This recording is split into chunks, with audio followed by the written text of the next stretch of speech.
et nous allons bientôt reprendre les manifestations et les rencontres en personne.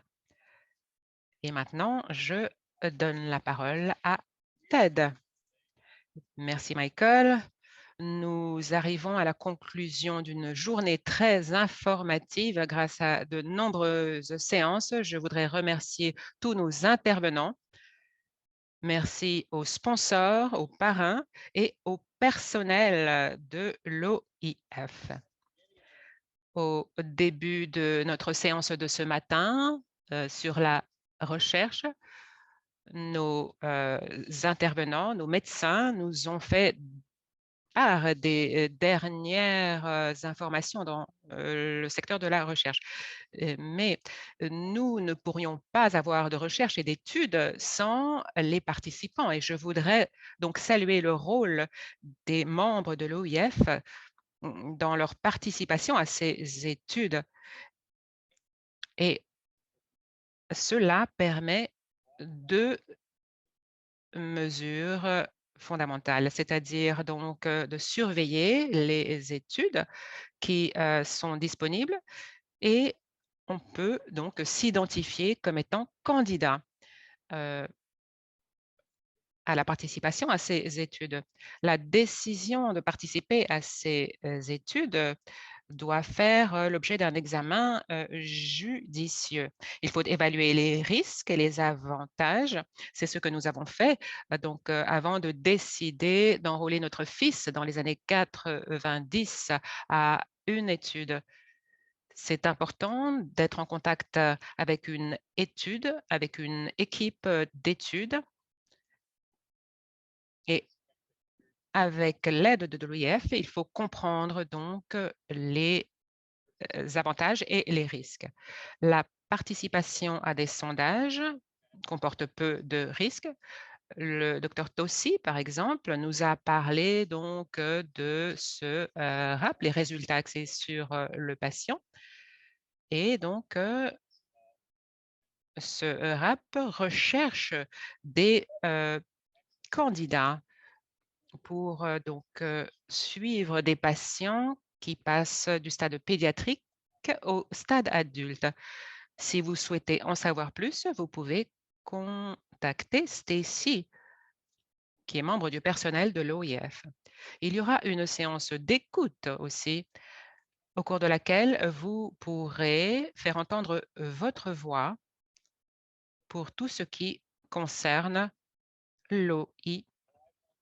Donc, l'OIF a besoin d'entendre votre voix, qu'il s'agisse d'études, de sondages, de séances d'écoute, car vous fournissez les conseils et les données qui nous permettent d'aller de l'avant.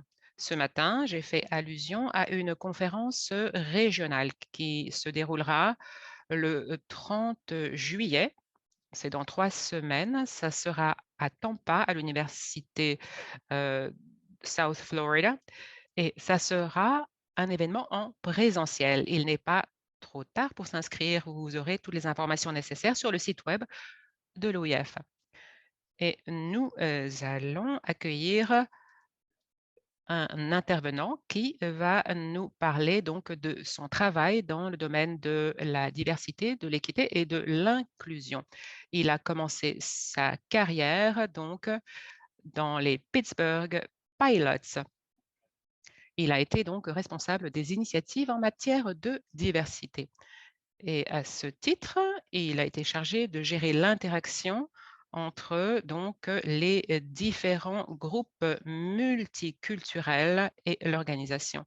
Il a obtenu un master en leadership organisationnel à l'université Robert Morris et il est actif dans sa communauté et il s'implique auprès des Steelwheelers de Pittsburgh.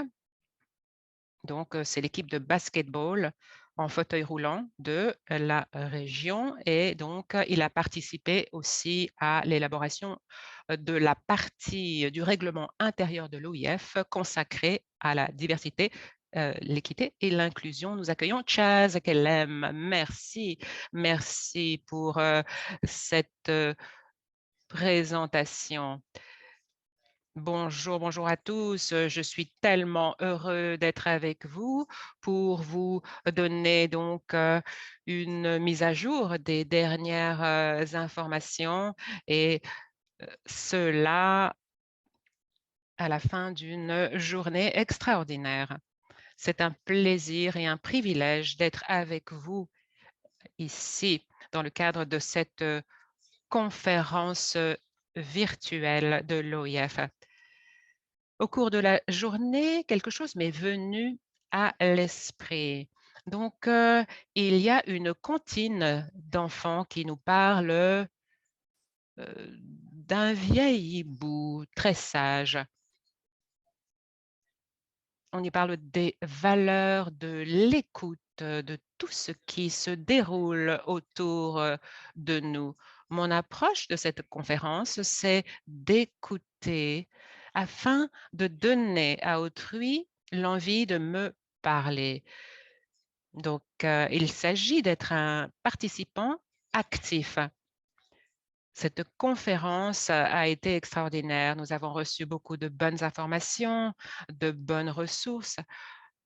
L'OIF s'engage envers la diversité, l'équité et l'inclusion, car l'organisation soutient toutes les personnes à travers le monde qui sont touchées par l'OI.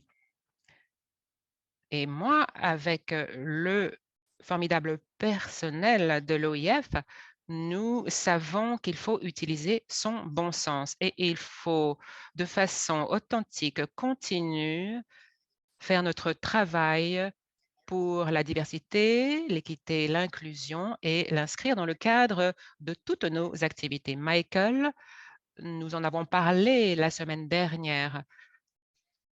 Tout le monde au sein du personnel, y compris le conseil d'administration, sont engagés vers ce sujet. Et je voudrais dire aussi qu'il y a beaucoup de risques qui est impliqué aussi.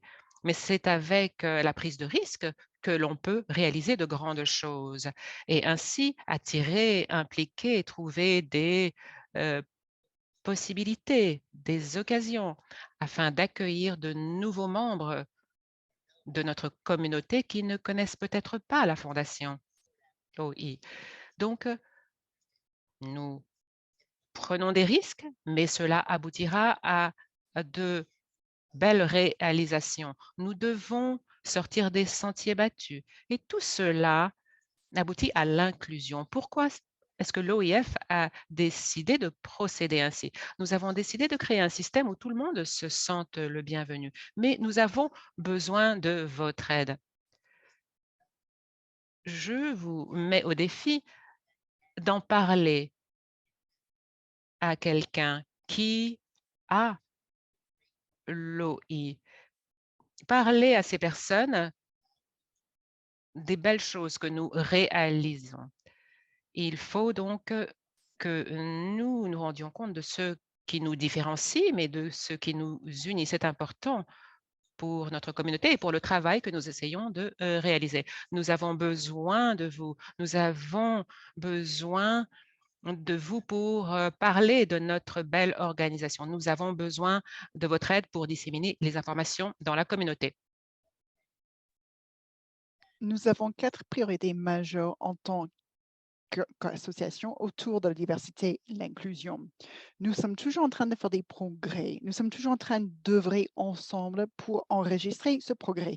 Ces 4 piliers sont autour de notre stratégie d'engagement et de communication, nos stratégies en matière de gouvernance, comme Ted a déjà évoqué, la diversité au niveau des talents, quand nous embauchons des stagiaires, quand nous pensons à la portée de nos bénévoles, nous voulons nous assurer que les talents à tous les niveaux de la Fondation réfléchissent à la diversité. Et en dernier lieu, 4e pilier, comment maintenir et nourrir une culture qui fait la promotion de la diversité. Pour ce faire, je pense qu'il faut continuer les sessions World Café. Je ne sais pas si vous avez entendu parler de cela, mais je vous encourage à vous renseigner. surtout parce que ce sont des moyens virtuels.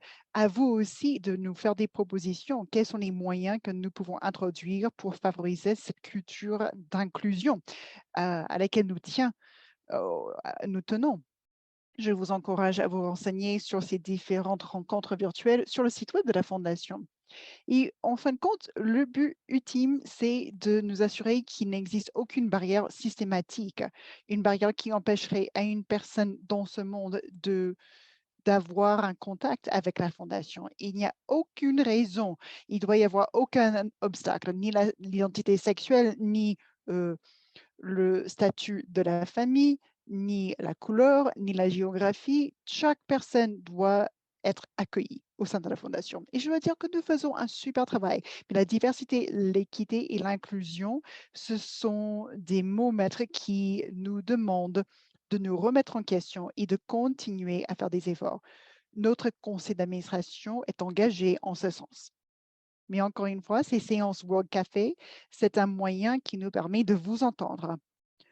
Moi, j'ai eu l'honneur de discuter avec beaucoup de personnes pour parler de leur interaction avec la Fondation. Beaucoup de personnes ont parlé de leur engagement, beaucoup de personnes se sont présentées à moi. Moi, j'ai croisé même des inconnus, des personnes que je ne connaissais pas du tout. Et moi, je leur ai parlé de la Fondation, des personnes sur lesquelles je suis tombée dans les réseaux sociaux.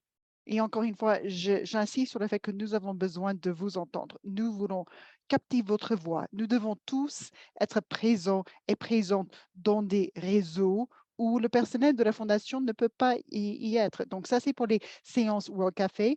Une séance virtuelle très importante aura lieu le 4 août. Notez-le dans vos calendriers parce qu'il y a davantage d'opportunités pour vous. Il faut faire porter votre voix, il faut lever votre voix. La diversité, l'équité et l'inclusion priorisent votre voix. Nous sommes en train de tirer nos conclusions. Nous avons passé une journée dense. Peut-être que vous avez l'esprit plein d'idées, le cœur plein de sentiments chaleureux, mais je vous lance déjà un défi. Dès que nous aurons terminé, je vous propose un exercice. La tête, le cœur, la main. La tête, le cœur, la main. Quelles sont des choses que vous avez apprises? Il faut les noter sur papier dès qu'on termine. Et dans votre cœur, qu'est-ce que vous avez ressenti? Qu'est-ce qui vous a motivé? Qu'est-ce qui vous a marqué? À quoi vous aspirez maintenant? Et puis, la main, c'est le geste. Qu'est-ce que vous allez faire comme action? Nous avons tous assisté à des conférences. Il y a beaucoup d'informations, il faut du temps pour digérer tout cela, mais je ne veux pas que cette information reste sans suite et je ne veux pas que votre interaction avec la Fondation s'arrête aujourd'hui. Il faut profiter des informations que vous avez acquises. Il faut partager ces informations avec une autre personne.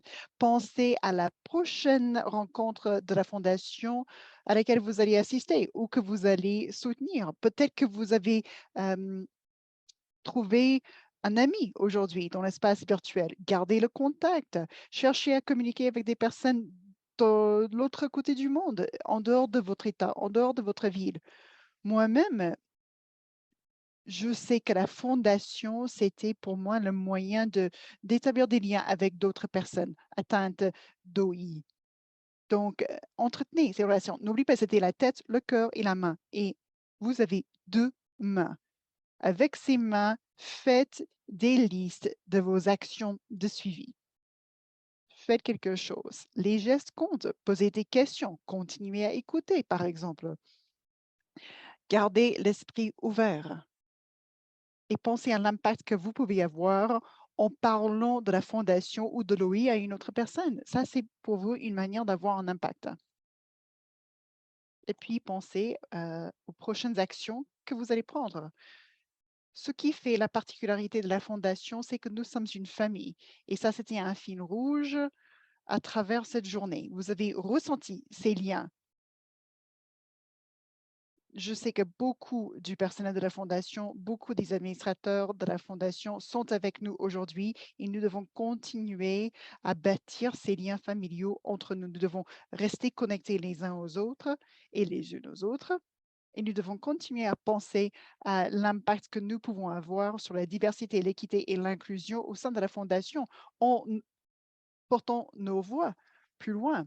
Merci à tout le monde qui a participé aujourd'hui. Merci à tous les membres du conseil d'administration. Je ne saurais dire suffisamment de mots de remerciement à l'attention du personnel. Vous avez fait tant de choses pour organiser cette conférence. Donc, comme membre de la communauté OI, je vous remercie pour tout ce que vous avez fait pour nous. Merci à toutes les personnes qui nous ont donné la possibilité d'avoir cet espace où on peut se permettre d'être vulnérable. Un énorme merci à nos parrains. On ne peut rien faire sans ces sponsors, nos professionnels de la santé. Vous êtes vraiment super. Je pourrais continuer comme cela, mais encore une fois, merci. Parce que c'est le seul mot qui convient. Merci à tous ceux qui sont là. Merci à tous ceux qui ont fait quelque chose pour nous. Merci d'avoir soutenu le travail que nous faisons, le travail de la Fondation. Je vous souhaite une très belle fin de journée. Cette expérience a été mémorable et remarquable pour moi. J'espère que vous avez appris des choses et surtout, j'espère que vous allez garder le contact. On va vous voir bientôt lors d'une prochaine animation, je l'espère bien. Merci à tout le monde. Prenez bien soin de vous.